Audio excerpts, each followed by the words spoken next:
Hello, this is Josef Schinwald. I'm the author of the Fast Track Formula to High-End Podcast Bookings. And I have the podcast. It's a spirituality podcast. It's this podcast owned by thebeach.com. And I'm the founder and CEO of guestexpertsonair.com. And I think you should really definitely listen to this episode, Epic, about here on this Business Growth Architect Show, where we are discussing, we go really deep into the topic of how to go do high-end podcast bookings, how to get those, why it's important for a businessman, for a solopreneur and all this, and why you can grow your business doing it. And of course, then we talked a little bit about spirituality also, which was, I think it's very important for every businessman. So make sure you head over to this and listen to the episode. And hello, fabulous person. Beate Gillette here. I am the host of the Business Growth Architect Show, and I want to welcome you to today's episode where we discuss how to navigate strategy and spirituality to achieve time and financial freedom. Truly successful people have learned how to master both, a clear intention and a strategy to execute that in a spiritual practice that will help them to stay in alignment and on purpose. Please enjoy the show and listen to what our guest today has to say about this very topic. Hello and welcome back. Your host Beate Gillette here, along with Josef Schinwald, a fellow European with a nice, thick Austrian accent. And today we're going to talk about guest experts on air. How do you use podcasting for success? How do you become a sought after guest? What does this even mean for your business strategy? And then we'll dive into the second part of the episode where we will talk a lot about mindfulness and how spirituality will play a part in exponentially improving your exposure and shortcutting your success. Josef, I'm excited for you to be on the show. Welcome. Thank you very much for your invitation, Beate. And it's really a privilege to be on your show. I think it has to do with the opportunity you get when you are on a podcast, when you're invited, particularly on a podcast tour, the opportunity you get to talk 40 minutes, 30 minutes. And that allows you to create your brand. That's your authority. That's your, when people are not in the room and to talk about you, that is your brand. And when you get so many opportunities to talk and leverage other people's audiences, that means you are creating an authority effect and an impact, because also through the social media, you have this smaller clips, up to 20 clips for one interview. And for that, you constantly appear in social media, and that's not even so necessary because the podcasts, they go out to 15 different platforms by itself. They do the marketing automatically, but you also get this opportunity to create a content marketing strategy for years to come. So it's not like the one and only thing. You're not going to become only successful because of the podcast tour, because I have very high level clients, like three times bestsellers in Wall Street Journal bestsellers, and I can never claim they did that because I put them on so many podcasts. It's a nice letter. Yeah, and I love how you just went right in and talked about the power of being on a podcast as you are coming on our show. So tell us a little bit about how does your service work, so people really understand what somebody like you does to help them get this authority or make their impact. Yeah, first of all, podcast guesting or guest podcasting, it's the same, is all about public speaking. So I was fortunately so many times on television myself, and when I was young, I was a tourist guide. So I know what it means when you lose your voice, or when you suddenly have 3 cameras on you and you disappear. You don't see yourself anymore, gone. You just look from above and you can't really, but you look at an empty chair because it's so uncomfortable. But then the more you do it, the more fun it gets. And that's what the main thing is. When you do it, you learn fast doing it. And then when you overcome the public speaking, and for a lot of people, and I've heard stuff which probably is not 100% true, but it's you have as much fear of public speaking as from death. Well, I cannot believe it, but it's probably a lot. You might want to run away. People are terrified of public speaking, and I don't understand it. Give me a microphone. Yeah, I know it's just the way it is. Right? And the only medicine is do it. Yeah, exactly. So for somebody now who thinks about, okay, I've heard about podcast hosting, right? So I'm a podcast host. I bring people on, and I do this obviously to grow my business, to get my message out. What's in it for a podcast guest? Let's go through that so people really understand the power of what it is that you do. Yeah. What always is like the both is the best. If your own podcast and you do guesting also. When you do guesting, obviously you are leveraging other people's audiences. You know how long it takes to make this episode, so many episodes, then you gather more and more an audience. They come, of course, also because you already might have written a book, and you did, of course, and you have incredible following on social media and all this, so you get quicker. But if you're not so known yet, they're not so famous like you yet, then it takes a long time to create your own audience on a podcast. But when you go on a podcast tour and you have somebody who helps you, and you get 3-4 interviews a month, and all you have to do really is book yourself in when you get the email, and hopefully these are all best level high-end podcasts. You get up to 5,000 audience inside, put your headset on, and then you are accumulating immense audiences, wider audiences in a year, let's say, in a podcast tour, half a year. We're talking about hundreds of thousands of people. You're actually talking in front of hundreds of thousands of people. And if the person who booked you on this podcast knew what he was doing, and he got you only relevant shows where your message really landed well, because they were really interested, because there was a fit between the podcast host, you, and the audience, then you have incredible benefits from it. But it's very difficult to measure unless you are the very best podcasts. I mean, best podcast means they have a very high global rank, a very high listen score. They have the best guests ever on there. And when you go to the other social media of the host, you will see very, very famous, very popular as well. Yeah, I mean, I love this idea of the podcast guesting. In the first year, I think I did about 120 interviews in a year because I needed to get this message out to as many people as possible, and got the reviews, made sure that other hosts knew how to recommend me to other shows. And I had a strategy that was twofold. My strategy was I wanted to be on podcasts where the podcast host would be a potential client of mine, or where I was on a podcast where the host would elevate me. So talk to me about how you are selecting for your clients what type of podcasts they should be on. Yeah, let's say I have to give you a few examples. Let's say I have one client who is interesting here to talk about.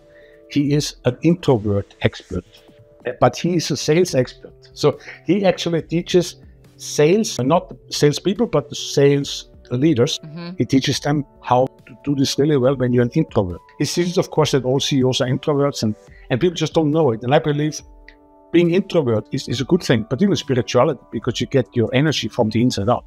You don't need others to get energy. Yeah. But now he asks me, Josef, I make most money when I'm talking in front of wealth managers, like those who manage a portfolio for the people.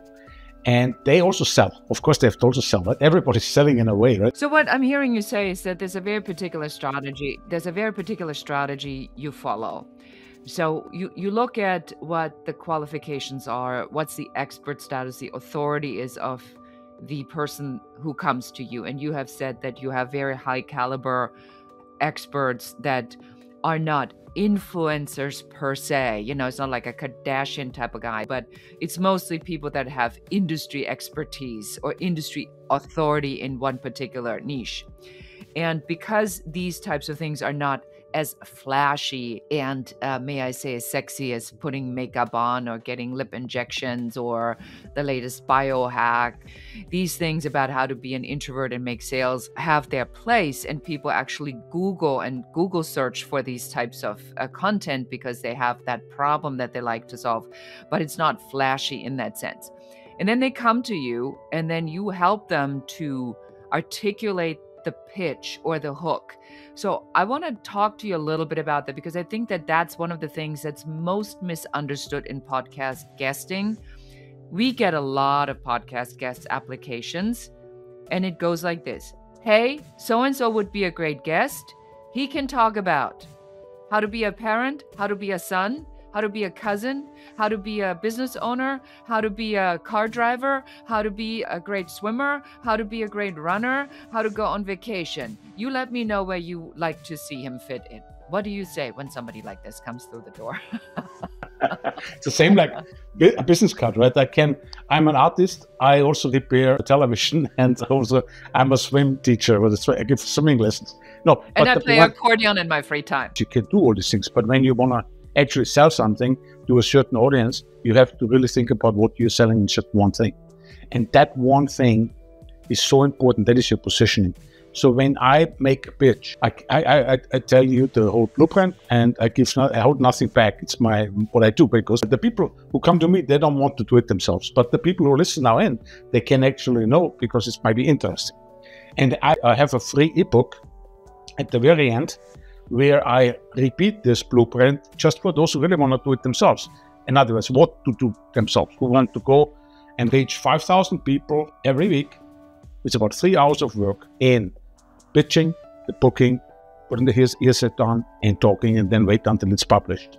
If you do this yourself, it's about 3 hours. And I tell you have a good strategy, because you have to do it for many people. You have to go inside yourself and know yourself. Who are you? What kind of expertise, deep expertise do you have? Why would people actually interested?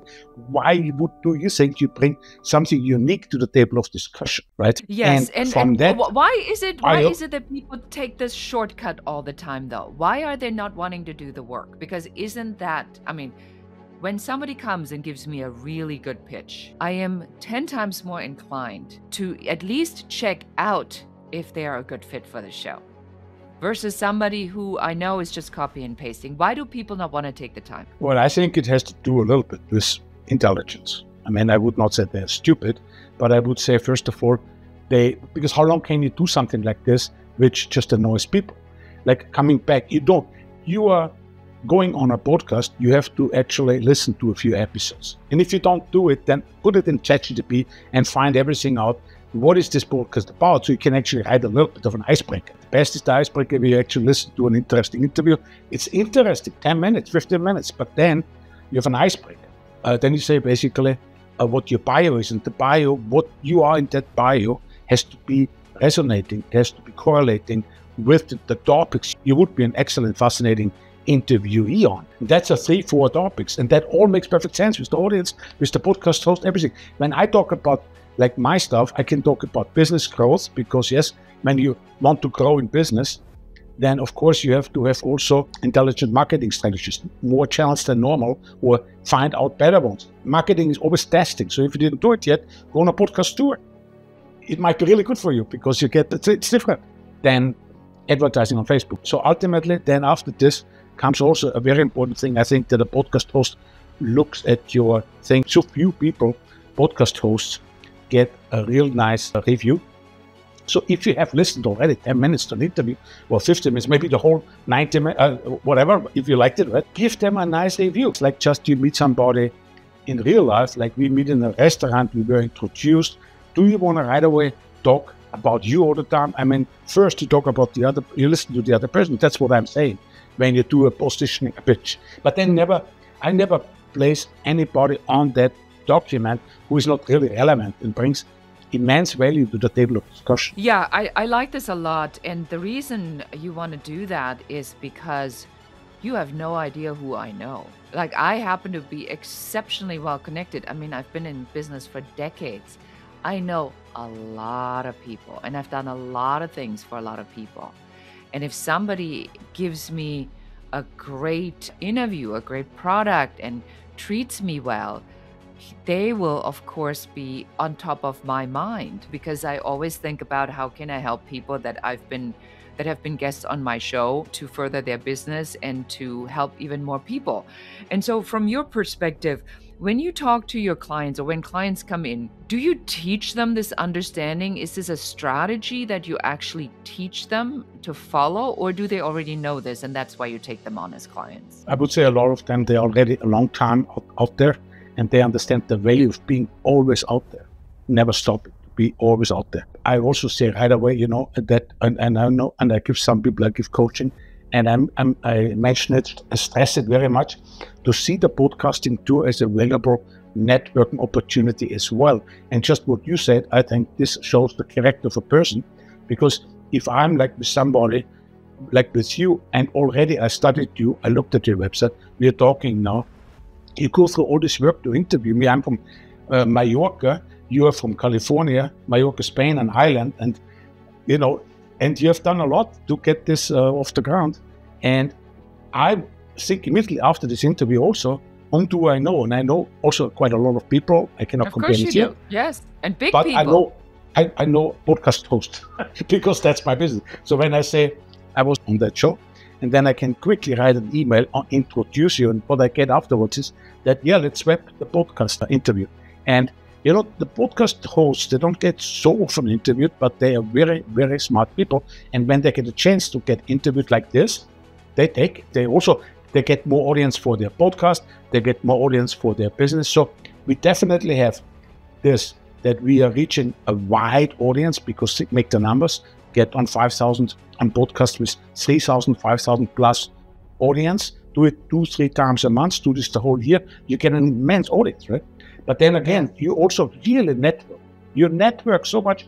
Like when people look at me, when you look at me and let's say you would become a client of mine, you would say, this Josef, how is he doing it? Does he really know a lot of podcast hosts? But that's what you need to do when you do it a long time.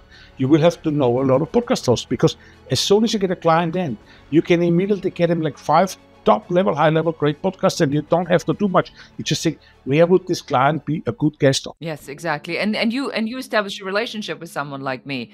And I know that if somebody goes to a company like yours, an agency like yours, that they're willing to put money where their mouth is. So they're not throwing spaghetti at the wall. They know that they need to be deliberate. So I already know that there's a pre-vetting. So if something comes from a podcasting agency, I will, but I will say in all fairness, not all podcasting agencies are good agencies. A lot of them do really sucky pitches. I think that there's a lot of the VA myth that, quantity over quality, which I really don't subscribe to. So Josef, we talked a lot about now the strategy on why podcast guesting is powerful, how to borrow other people's audiences, how to create goodwill for referrals and things like that. One of the things that I found really fascinating about you is you studied divinity. Tell me about that. So let me just go narrow in. I was 6 years old, and I was having a camping with some friends, and I was talking about the universe. I got this question, and nobody was interested. And then I got the answer. And I said, what, this is a lonely journey if you're interested in this kind of things. So I got a spiritual, small enlightenment experience. When I came back from my travel from South America, lived in a garden, I read something, Upanishads, the Vedas, basically, and I got this experience, spiritual experience. Everybody who had them knows what I'm talking about. And then I said, I'm going to India. So I went 2 years to India, but in India, from there, I also, I had a really very adventurous life. I forgot about spirituality a little bit. I just wanted adventure. I was like 21, 22. Then I studied it. Because when I came back from Austria, and I was a tourist guide there, I was thinking, there are so many people in India, they are kind of gurus, and they could brainwash you and they could manipulate you. I want to go to the university, and I want to actually read those scriptures, and I want to know for myself, and I don't want to become a guru or something like this. I just want to be solid in my own understanding. So academically, there's so many people that just talk about it, but you should know the scriptures of Hinduism, Buddhism when you talk about it, or Taoism, and it's a beautiful thing. You don't want necessarily always a middleman. They're also nice. They're poets, like Hermann Hesse and all these people. They write wonderfully. However, you want to go to the actual source for yourself. Do yourself a favor, basically. Yeah, so what you're saying is before you listen to any guru, go to the original text and just read it yourself, which is really not that difficult to do, and see what it actually says. And before it's been reinterpreted 16 times. Yes, and also the gurus, they're really wonderful gurus. I mean, they're so famous. They talk so beautifully. But look at the people. They are going there on a retreat, 30 days, whatever, 20 days. They tell everybody how much they paid for it. And that's all good. I mean, but I have not met anybody who comes from them, who for me at least, like they talk always about you have to get rid of your ego or whatever, and I see the biggest ego in the world. I just don't believe that it helps really. I think what really helps is to be really close to your little with the emotions from childhood. That being is you. When you are starting to ignore this emotion from yourself, you go in all kinds of directions, and that's not good. You have to stay in the moment, and I think that's so much better. I would not suggest that anybody has to absolutely look outside themselves. I mean, to get probably some hammer on from the universe. And why do you look outside yourself? It's all in there. You and I had a fascinating conversation about a concept around harmonizing and mindfulness. So I would love for you to share this with the Beehive a little bit. What does it mean to harmonize your life? Well, life comes in a duality. Many dualities. They go left and right and up and down, dualities. That's the thing to understand. Life in Hinduism, for instance, they say this is never going away. In our Judeo-Christian Islamic tradition, there's no good or bad, or in other words, I don't say this is better or this is not. I'm just saying that's what the reality is. They say the good has to win over the evil. Whereas in Hinduism, life would always be like this, right? So the harmony is to understand with equanimity. Like there's a wonderful saying in China, it's called the Chinese farmer. When I tell this saying to a friend, and I use it all the time for myself, that shows that you have to go through life with complete equanimity. The Chinese farmer has a horse, his horse runs away. All the neighbors came and they say, oh, you have a terrible experience. Yes, that's incredible. Your only horse ran away. You're so misfortunate. And he says, maybe. He always says maybe. Then the horse comes back with wild horses the next day. So all the neighbors come again and say, well, you're really the happiest guy in the world, And he's calm, equanimity. And he says, maybe. Then his son comes and rides one of those wild horses and he breaks his leg terribly. So all the neighbors come again, same story again, right? And then comes the army. This is the last thing I say now. The army comes and they recruit young men. Of course, his son is not being recruited. What that means is, that is for me harmony. Harmony in life. You live in a life which is duality. And what do you have to learn? You expand your consciousness here. But it wouldn't exist, the life as we know it, if there wouldn't be these things. Like this happens to you, but you don't know. You curate it very bad. But in 10 years or in 5 years or tomorrow already, it could have been the best thing that ever happened to you. Like a divorce. I'm just saying an example here. And or the farmer, his son, right? He breaks his leg, and the next day comes the army. And then something good happens to you, very good happens to you, the lottery ticket. My gosh, you have millions of dollars now. But you make terrible mistake with the money, you had no idea, right? I just want to say, this is harmony. For me, harmony is to recognize that you cannot go into the extremes. And that's actually the middle way from taught by the Buddha. The first sermon he gave, the Buddha, the actual historical Buddha, he talked about the middle way. Avoid the extremes. Find the middle. And that's basically harmony. Yeah, in the book of Ash, I did read this one story, and it says that the person who smokes is no different than the person who doesn't smoke at all, because there is no middle. Because you replaced one extreme with the other extreme, and there's no learning. And smoking might not be the best example, but it's an example in the book that always stuck with me, because I believe that the mastery of something isn't to do or not do it, but to find on how to balance or harmonize, how you call the both of them. My next question to you is, why does this matter in business? Because people may say, that's all nice and well, Joseph, you do that in your spare time. You study divinity, you harmonize your life. But when it comes to business, we all hard charging. We need to grow our authority, scale our impact. We need to move forward. What does this have to do with success, in your opinion? I think it has to do a lot with success, because you cannot be successful if you do it the wrong way. You'll be very unhappy. You become 40, 45, and you're successful, and something is missing. Now, why this has to do with the spirituality? You cannot be really happy in spirituality if you're always proud either. You might be very highly enlightened person, but if you're proud all the time, you cannot pay the bills. Yes, exactly. So, again, we talk about harmony, right?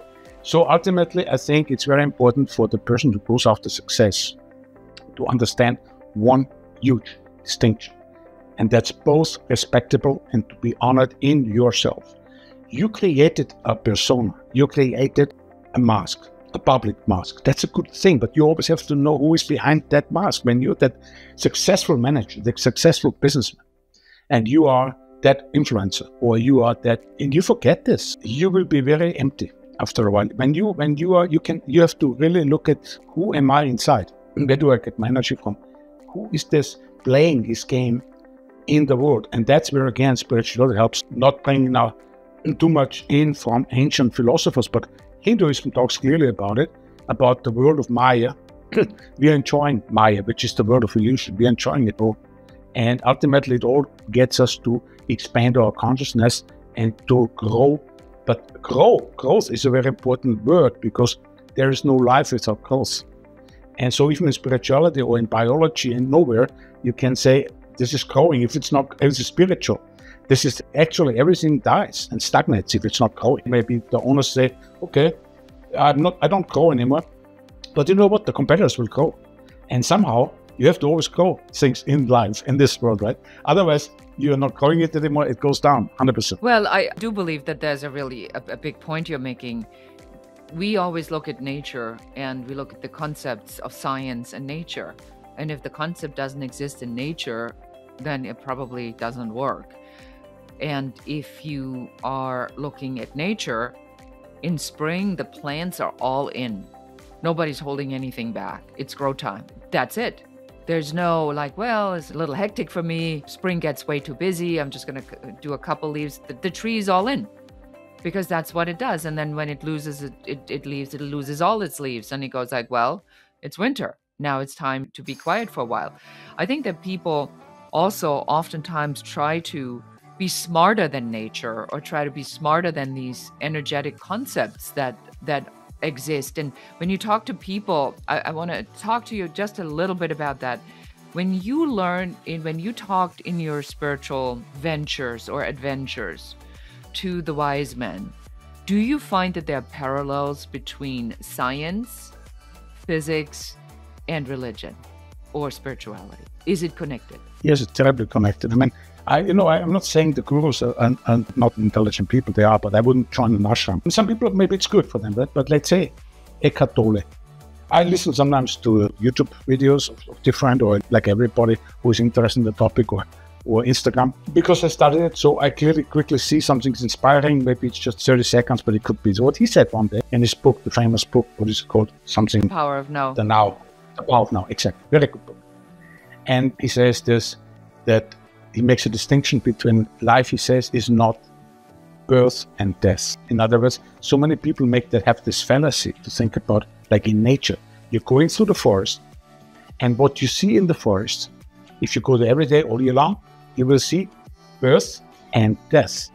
And the whole thing is called life. I thought this is very beautiful. And that is what you just said. That's nature, that's science, that is also very much philosophy or religious, just an example. Yeah, I would agree with you. I think the longer I'm in this, the more I realize that people always say the journey is the reward, and that makes no sense until a certain point in your life where you really recognize that it is about the moments that you have in between, and that you have to make these moments mean something.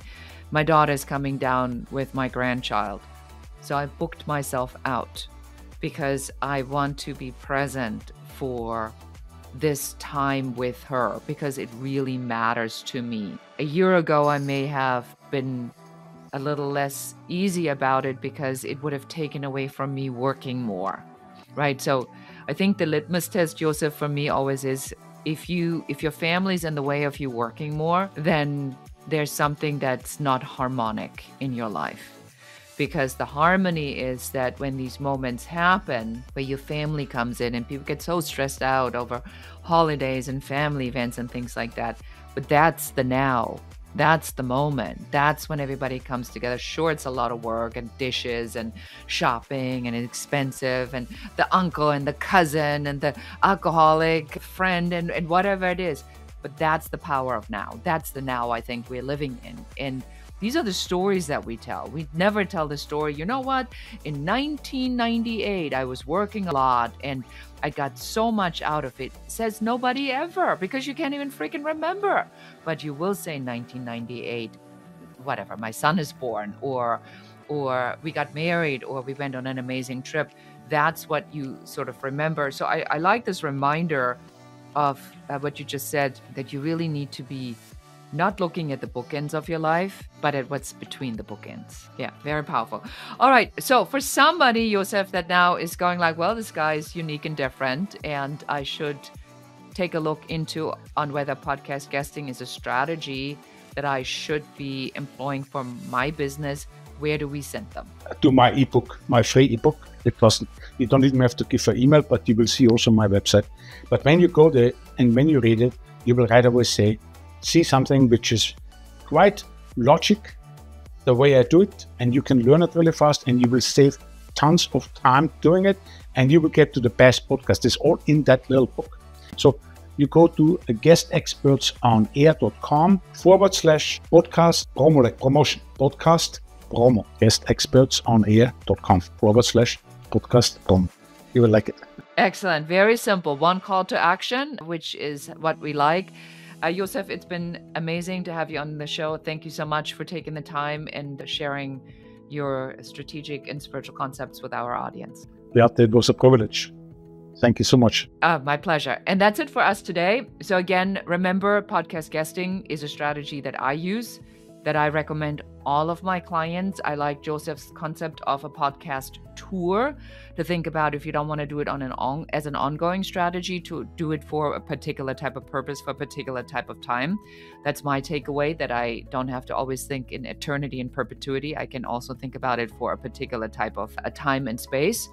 And I, of course, always love spiritual concepts, because harmony is important for you, our wonderful listeners, to feel good about where you are at right now. And that's what we're here for. And again, we're grateful, we're humbled, we're thankful that you're here. And until next time, and goodbye. So appreciate you being here. Thank you so much for listening to the entire episode. Please subscribe to the podcast, give us a 5-star review, a comment, and share this episode with one more person so that you can help us help more people. Thank you again. Until next time. Goodbye.